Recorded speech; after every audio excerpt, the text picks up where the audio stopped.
Assalamualaikum warahmatullahi wabarakatuh. Salam sejahtera bagi kita semua. Perkenalkan, nama saya Fadlistion Nugroho dari Fakultas Adat dan Humaniora, Prodi Sejarah Peradaban Islam,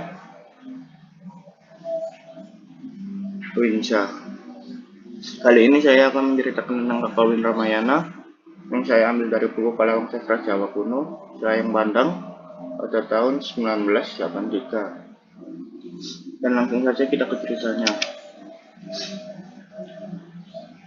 Ada Raja Ayodhya yang bernama Dasarata yang ingin memiliki seorang anak, dan ia mempersembahkan sebuah korban agar dia memiliki seorang anak. Dan alhasil, ketika permaisurinya itu melahirkan 4 putra, yaitu Rama, Bharata, Laksmana, dan Satrugna. Pada saat mereka dewasa, Rama dan Laksmana sedang melakukan bertapa, dan didatangilah seorang resi yang bernama Wiswamitra. Dan atas saran resi tersebut, agar mereka pergi ke Matila guna mengikuti sayembara yang diadakan oleh Raja Janaka. Sayembara tersebut adalah menarik busur panah, dan yang bisa menarik busur itu akan dihadiahi seorang putri yang bernama Sinta. Semua peserta pun mengikutinya. Tak lain, Rama juga mengikuti. Semua peserta tidak bisa menarik busur itu kecuali Rama. Dan Rama lah yang sanggup menarik busur tersebut.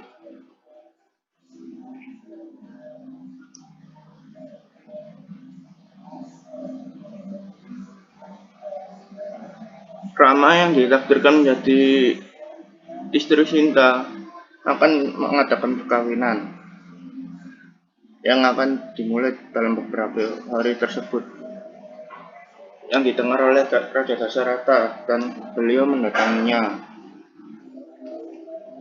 Dan di Ayodhya sendiri mengadakan persiapan upacara penobatan Rama sebagai raja. Namun Raja Dasarata diperingatkan oleh Keke bahwa menurut suatu janji yang diberikan oleh sang raja untuk menjadikan Bharata sebagai penerus raja di Ayodhya, dan raja itu pun mengalah, dan akhirnya Rama, Sinta, dan Laksmana pergi meninggalkan keraton. Dasarata pun meninggal diakibatkan sakit hati karena ulahnya tersebut. Setelah kematian Raja Dasarata, Bharata mencari Rama untuk membujuknya menjadi raja di Ayodhya. Namun Rama tidak mau dan tidak bisa dibujuk oleh Bharata. Dan Rama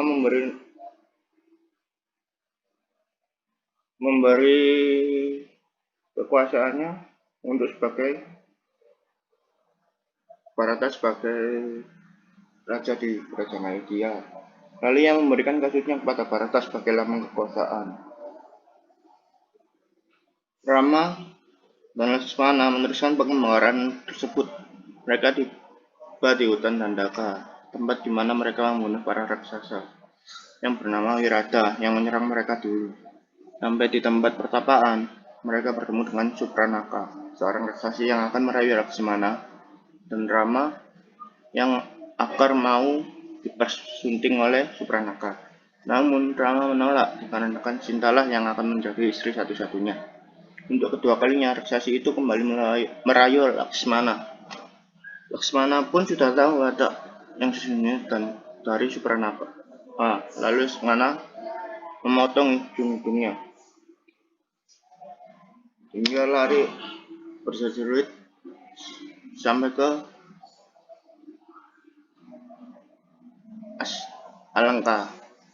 Supranaka membujuk kakaknya agar segera berangkat menculik Sinta. Rahwana pun meminta Marica agar membantu untuk menculik Sinta, namun Marica berusaha agar Rahwana mengurungkan niatnya. Dikarenakan dikarenakan akan kekuatan dari Rama akan bertambah buruk bagi para raksasa lainnya. Tetapi setelah itu Marja menyetujui Rahwana. Marja berjanji akan membujuk Rama dan Laksmana agar mereka menjauhkan diri dari Sinta. Marja pun berubah menjadi kijang emas yang membuat hati Sinta terpikat dengan kijang tersebut. Akhirnya Rama pun mau menuruti perkataan sang istri agar mendapatkan kijang tersebut. Setelah Sinta diculik oleh Rahwana, tangis dan jeritan didengar oleh burung Jatayu. Ternyata burung itu membawa kabar untuk Rama. Jatayu menceritakan apa yang sedang terjadi. Kemudian Rama berjumpa dengan raksasa yang bernama Dirgabahu yang dibebaskan dari suatu kutukan dan dibebaskan Rama dari penderitaannya dari perilaku Rama tersebut. Ia diberi nasihat oleh Dirgabahu agar pergi ke Gunung Rias Semoga agar meminta bantuan dari Raja Kera yang bernama Sugriwa. Tibalah waktunya untuk berangkat membebaskan Sinta, tapi sebelum itu ada berita dari Sugriwa. Mereka dari itu Laksmana diutus ke Kiskindha. Sugriwa meminta maaf dan pasukan Kera disiapkan untuk disebar segala jurusnya. Pasukan yang menuju selatan dipimpin oleh Hanuman dengan didampingi oleh Nila, Anggada, dan Jembawan. Ketika mereka tiba di Gunung Mahendra, mereka melihat laut selatan di depan kakinya. Hanuman pun mempersiapkan diri untuk menghindar keadaan dalam benteng pihak musuh, sementara kawan-kawan menikmati pemandangan yang indah itu. Dalam perjalanan lewat udara, Hanuman berjumpa dengan seorang raksasa yang menyerang dan menelannya, tapi Hanuman menyogok perut si raksasa tersebut yang kemudian jatuh ke laut oleh sahabat ayahnya Hanuman, sang dewa angin. Ia dipersilahkan untuk beristirahat di puncak gunung Manaka. Tapi karena terdorong oleh rasa tanggung jawab terhadap Rama, ia tidak mau menunda perjalanannya. Seorang raksasa lainnya yang bernama Pika Taksini mencoba menelan Hanuman, tapi usaha itu mengakibatkan kematiannya. Akhirnya Hanuman sampai di Gunung Suwela, di seberang laut. Di sana ia menjelma sebagai seekor kelinci untuk menghindari diri dari para raksasa yang lalu lalang di sana. Menjelang malam hari, mereka menyusun skripsi tentang kehidupan raksasa. Sambil menyamar sebagai seorang raksasa, Hanuman melacak seluruh kota dan bahkan memasuki keraton. Di sana ia melihat Rahwana sedang tidur, tetapi Sinta tidak ditemukannya. Dalam wujudnya sendiri, ia sampai pada sebuah taman Asoka di sebelah timur kota Alengka. Di sana rembulan selalu kelihatan bulat sempurna atas perintah Rahwana. Dengan berhati-hati, Hanuman memasuki taman itu sambil menyembunyikan diri di pepohonan. Menjelang fajar, melihat seorang wanita yang nampak amat bingung dan sedih. Itulah Sinta yang sudah sekian lama dicarinya. Tak lama kemudian, Hanuman pun melihat Rahwana datang sekali lagi ingin mencoba membujuk Sinta, siap memberikan apa saja kepadanya, asal Sinta bersedia menjadi istrinya. Namun Sinta menolaknya dan melukai harga dirinya dengan memuji keunggulan Rama. Dalam amarahnya, Rahwana mengancam Sinta dengan pisau belatinya. Akhirnya ia mengundurkan diri. Setelah memberikan perintah kepada para raksasa lainnya untuk menjaga Sinta, untuk menakut-nakuti serta mengganggunya. Setelah mengetahui apa yang terjadi, Rahwana pun mengutus para raksasa untuk membunuh Hanuman, tetapi mereka semua dikalahkan oleh Rahwana sendiri. Rahwana sendiri bernama Aksa tewas setelah mandi di laut. Hanuman meneruskan penghancurannya. Muncullah Maghadha putra Rahwana yang lain, tetapi biarpun ia pernah mengalahkan Dewa Indra, yaitu Indrajit atau Maghanda. Ia tidak dapat menundukkan si Kera. Akhirnya Hanuman pun memberikan dirinya terlilit oleh panah Indrajit yang berbentuk ular sehingga ia dapat dihadapkan kepada Rahwana. Rahwana memberi perintah untuk membunuh Hanuman sekalipun itu diprotes oleh Wibisana yang mengingatkan Rahwana bahwa seseorang kita akan kebal. Hanuman pun memuji-muji kekuatan Rama. dengan bangga bercerita tentang kepahlawannya dan mengakhiri uraiannya dengan permintaan agar Sinta dikembalikan. Sekarang Rahwana memberikan perintah agar segera dibakar hidup-hidup para raksasa, membungkus ekornya dengan bahan-bahan yang mudah terbakar dan menyalakannya. Dengan ekornya yang menyala-nyala, ia menyerempet dan meloloskan diri, dan tak lama kemudian keraton dan seluruh kota terbakar. Setelah memohon diri dari Sinta, Hanuman kembali ke Gunung Maliawan dan menyerahkan surat cinta beserta manikamnya pada Rama. Menyusunlah deskripsi mengenai perubahan dalam manikamnya kepada Rama. Menyusunlah deskripsi tersebut mengenai perubahan dalam jiwa Rama. Ia memutuskan untuk berangkat bersama pasukannya mengapung kota Alengka. Pasukan-pasukan kera berangkat dan tiba di Gunung Mahendra. Dari sanalah mereka turun ke laut. Deskripsi tersebut mengenai kota Alengka yang sedang bangun dari tidurnya atau yang habis terbakar oleh akibat Hanuman, khususnya para raksasa dan raksasa lainnya yang mudah belia. Setelah semalaman untuk melembuskan nafsu birahinya tersebut, para raksasa berkumpul untuk menghadap sang raja yang kemudian tampil depan raja. Yang terakhir masuk ialah Wibisana, lebih dulu memanjatkan doa kepada Sangkara Siwa dan menjenguk ibunya yang mendukung usahanya menasihati sang raja supaya jangan melaksanakan rencana yang jahat. Rahwana menanyakan pada semua yang hadir jalan mana yang seyogyanya ditempuh Prahasta. Patihnya yang menganjurkan itu agar melanjutkan peperangan. Sebaliknya Wibisana memberikan suatu uraian panjang lebar mengenai Arthasastra dan Nitisastra, yaitu tugas kewajiban seorang raja serta kaidah-kaidah strategi politik. Ia sangat menganjurkan agar kakaknya mengembalikan Sinta. Nasihat yang serupa diberikan oleh Cemali, kakak Rahwana dari pihak ibunya, dan oleh saudaranya Kumbakarna itu yang untuk sebentar terbangun dari tidurnya. Namun yang terakhir ini berjanji untuk membela Rahwana. Andai kata ia memutuskan untuk berperang, bahkan Kumbakarna sanggup mati untuk Rahwana. Bila perlu, ketika Wibisana mengulang peringatannya, Rahwana menjadi marah. Rahwana pun menjadi marah akibat ulah Wibisana yang mengulangi perkataannya tersebut. Ia mengancam matinya dan bahkan akan menghajarnya. Sesudah itu Wibisana bersama anak buahnya mengundurkan diri dan menggabungkan diri pada Rama yang menerimanya dengan ramah. Pada saat itu Wibisana diusir dan mengundurkan diri dari Rahwana dan untuk bergabung dengan Rama. Dalam pada itu, laut tetap merupakan sebuah rintangan untuk membebaskan Sinta. Karena merasa masgul, Rama mengangkat busurnya dan menghantam laut dengan bayangnya yang sakti itu. Hal itu mengakibatkan suatu kebingungan di antara para ikan-ikan dan bahkan naga-naga di dasar bumi. Tewas atau melarikan diri.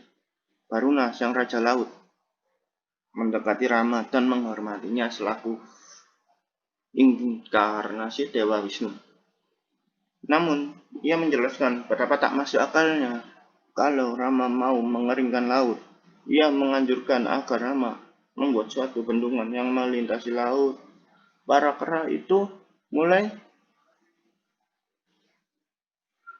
kera disuruh Rama untuk mulai mengumpulkan barang. Nala membuat bendungan itu. Bala tentara kera melintasinya dan mencapai gunung Suela. Dalam pada itu, Rahwana terus membujuk Sinta. Atas perintahnya dibuatlah Firwan Balarama dan Laksmana yang diperlihatkan kepada Sinta. Rahwana pun mengira bahwa Sinta setelah menyaksikan bagaimana kakak berarti itu telah mati konyol dalam peperangan akan mengendurkan perlawanannya dan menerima Rahwana sebagai yang tak terkalahkan dan akan menjadi suaminya Ravana. Bersama segala kekuasaan dan kekayaan, Sinta terjebak oleh Dewi Muslihat itu dan patah hati. Ia berkeluh kesah dan menyapa suaminya. yang dikiranya telah mati. Adakah semua ramalan mengenai hari depan Rama itu dusta belaka? Apa gunanya menempati dharma? Begini ganjarannya. Demikianlah para dewa menentukan nasib seorang insan.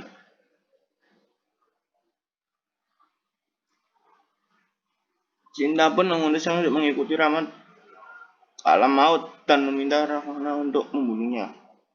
Dengan rasa marah dan malu, raja itu mengundurkan diri. Sinta dan Trijata mempersiapkan diri untuk mati di atas api unggun. Tetapi Trijata setelah merasakan kedipan pada kelopak mata kirinya, yaitu merupakan suatu tanda yang membawa keuntungan. Trijata pun memutuskan untuk menemui Wibisana, ayahnya, lebih dahulu. Ia menemukan di atas Gunung Suela bersama Rama dan Laksmana, kedua-keduanya dalam keadaan seger dan bugar.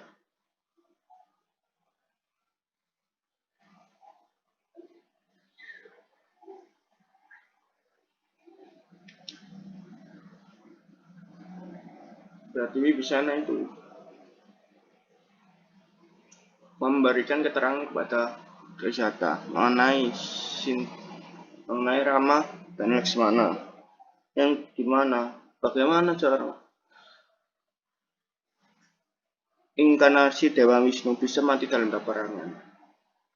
Dan Trijata pun senang dan kembali ke Sinta untuk menjelaskan hal itu tersebut. Dengan berita ini yang membahagiakan itu, serta mengenai persiapan bagi peperangan, ia kembali untuk menghibur Sinta yang sedang membawa persembahan kepada Agni, Dewa Api, pelindung kemurnian dan kesetiaan. Trijata pun berusaha untuk menghibur dan menggembirakan bagi Sinta. Sukarsana pun diutus Rahwana ke Gunung Suwela untuk mengintai gerak-gerik musuh. Ia dipergoki dan dikembalikan ke Alangkah sama Rama. Di sana ia menyampaikan laporan mengenai apa yang terjadi dan menasihati Rawana untuk berdamai. Tetapi ini justru menimbulkan amarah sang raja. Datanglah Anggada yang membawa ultimatum yang ditolak oleh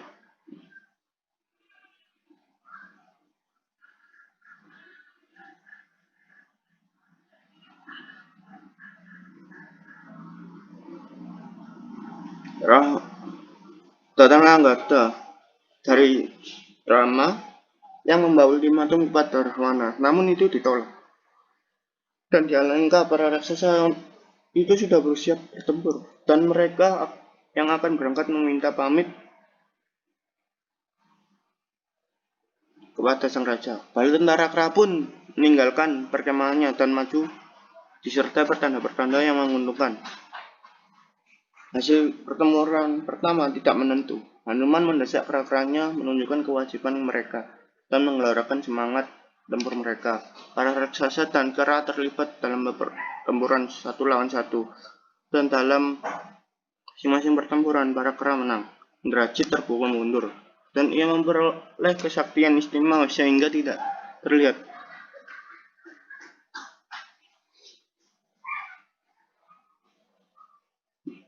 Dan sebuah senjata, yaitu sang panah ular jerat atau naga trap.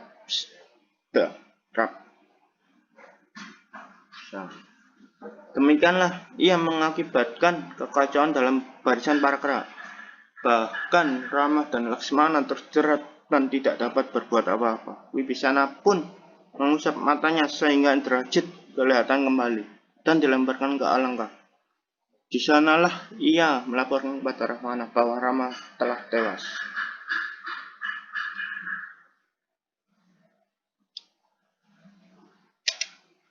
Sinta pun diantar ke medan pertempuran. Dari kejauhan ia melihat Rama terjerat panah ular. Dikiranya Rama sudah meninggal sehingga membuat Sinta pingsan.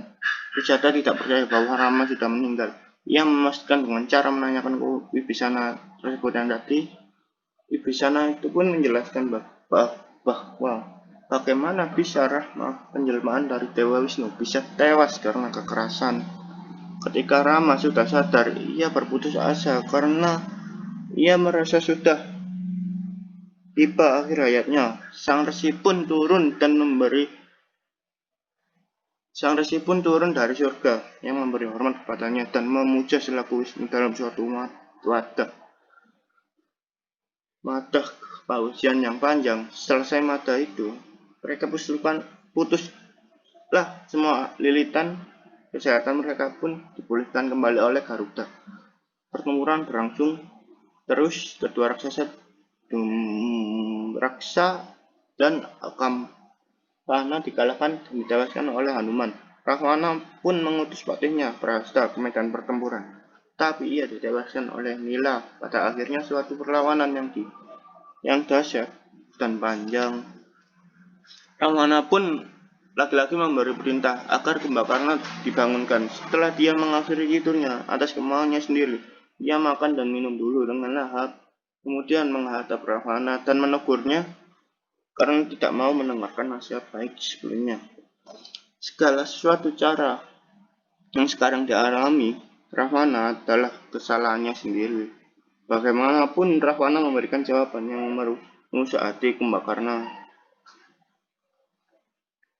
Kumbakarna pun berangkat menuju medan pertempuran. Terjadilah pertempuran sengit antara Kumbakarna dan Sugriwa yang dibantu oleh Hanuman. Sugriwa pun tertimbun reruntuhan ke gunung, jatuh pingsan dan diangkut oleh Kumbakarna, tetapi dikejar oleh Hanuman. Ketika Sugriwa sadar kembali, ia menggigit hidung Kumbakarna sampai terputus. Tapi Kumbakarna tidak mau kalah. Kini Rama dan Laksmana terjun juga dalam pertemuan. Panah Laksmana menghancurkan baju baja Kumbakarna yang kemudian ditewaskan oleh panah Rama. Rahwana pun mulai menyadari bahwa kekalahan tidak dapat dihindarkan lagi. Ketika kelima putranya bisa tewas, sekalipun demikian ia mengutus Indrajit ke medan pertempuran lagi. Dengan panah ajaibnya ia menyebabkan seluruh tentara kera dihinggapi penyakit tidur kejang dan banyak tentara mereka yang tewas. Bahkan Rama pun terbius. Hanya Wibisana lah yang kebal terhadap kesaktian panah itu. Ia membangunkan beberapa pimpinan kera dan mengutus Hanuman ke pegunungan Himalaya untuk mencari akar-akar dan dedaunan yang berkhasiat tetap. Karena ia tidak berhasil menemukan, ia mengakui seluruh gunung itu dan berkata, gila, Kliasiat, ramuan itu para kera sadar kembali dan hidup. Dalam pertempuran berikut, para raksasa menderita kekalahan hebat, sehingga Rahwana mulai sadar bahwa kematiannya sendiri sudah diambang pintu. Sekali lagi, Indrajit terjun ke medan pertempuran, serta ketujuh istrinya. Semua ditewaskan oleh panah-panah Laksmana. Rahwana pun siap menerjunkan diri ke medan pertempuran dan berdoa pada Siwa semoga dapat bantuan. Lalu berangkatlah dengan kereta emasnya ketika patihnya yang masih hidup mati terbunuh. Rama, Laksmana, dan Sugriwa pun maju menghadapinya. Laksmana pun terkena oleh panah Rahwana yang bernama Amoga, tapi ia disembuhkan oleh Wibisana dengan ramuan yang diambil oleh Hanuman. Dari Dewa Indra, Rama menerima panah, kereta, dan saisnya atau matali. Terjadilah pertempuran yang dahsyat sehingga semesta alam goncang. Nasihat matali. Rama memakai panah memberikan Dewa Indra, dan dengan satu panah itu dia berhasil mematahkan ke-10 kepala Rawana dari tubuhnya. Semua bergembira ria kecuali Wibisana yang merasa sedih karena nasibnya yang menimpa diri Rawana oleh kejahatannya sendiri. Ia dihibur oleh Rama untuk mengingatkan kepadanya bahwa kakaknya telah gugur seperti seorang pahlawan. Sekarang Wibisana pun berkewajiban menggantikan kakaknya sebagai Raja Alangka. Untuk mempersiapkan memikul tugas itu, Rama memberikan petuah-petuah terperinci mengenai niti kebijakan seorang raja dan memerintah negaranya. Rahwana pun diperlakukan dan semua kera yang gugur dihidupkan kembali oleh air amerta pemberian Dewa Indra. Kata Alangka pun dipulihkan kembali di bawah pemerintahan Wibisana. Kota itu pun mengalami kemakmuran dan kedamaian. Dalam pada itu, Hanuman telah memberikan kemenangan Rama kepada Sinta. Sinta memohon kepada Hanuman untuk tidak membalas dendam kepada para raksasa yang telah memperlakukan Sinta. Jika Rama diberitahu bahwa istrinya telah tiba, ia memerintahkan kepadanya untuk mencucikan diri dulu. Tetapi ketika Sinta tampil di depannya dalam pakaiannya yang serba cemerlang, ia diberitahu bahwa mereka tidak dapat hidup lagi sebagai suami dan istri. Karena Sinta telah tinggal sekian lama berada di pihak musuh, lebih baik ia bersuamikan dengan Wibisana, Laksmana, atau Bharata. Putus asa karena rasa kecewa dan sakit hati, Sinta pun mengimbau para dewa dan semua makhluk guna memberi kesaksian bahwa ia tetap muda dan setia. Ia bertekad membakar diri hidup-hidup Trijata, menegur Rama dan sebuah pidato penuh rasa pahit. Setelah ia melihat bagaimana seorang raja yang seharusnya melindungi segala makhluk memperlakukan manusia yang hidup pertama, ia kehilangan kepercayaan akan makna hidup ini dan lebih suka menjadi seorang ibu. Atas perintah Sinta, Laksmana pun mempersiapkan api unggun. Unggun itu dinyalakan dan Sinta mengimbau Bewakni untuk membuktikan kesetiaannya. Ia melemparkan diri ke dalam api yang berubah menjadi sekuntum bunga teratai emas. Sedangkan Agni sendiri beserta Siwa dan semua dewa lainnya menampakkan diri. Ini melenyapkan segala kebimbangan dan rasa curiga di hati Rama. Hanuman pun diutus ke Ayodhya dan memberitahukan kedatangan mereka. Sugriwa dan Wibisana akan menyertai mereka dan akan menjadi tamu mereka untuk beberapa hari. Hari berikut mereka semua diangkut dan dengan kereta Puspaka yang ajaib itu. Setibanya di Ayodhya, Bharata dan Ibu Rama tampil menyambut mereka dengan upacara resmi. Mereka disambut sedangkan rakyat yang gembira diadakan pesta meriah sekadar untuk merayakan kembalinya mereka dan berkunjung dengan sanak saudara. Rama dan Sinta pun menyerahkan diri kepada kenikmatan bersama yang ditemukan kembali. Setelah 10 hari berlangsung, para tamu memohon diri dengan terharu. Sinta pun mengucapkan rasa terima kasih pada Trijata. Mereka semua pulang ke rumah masing-masing.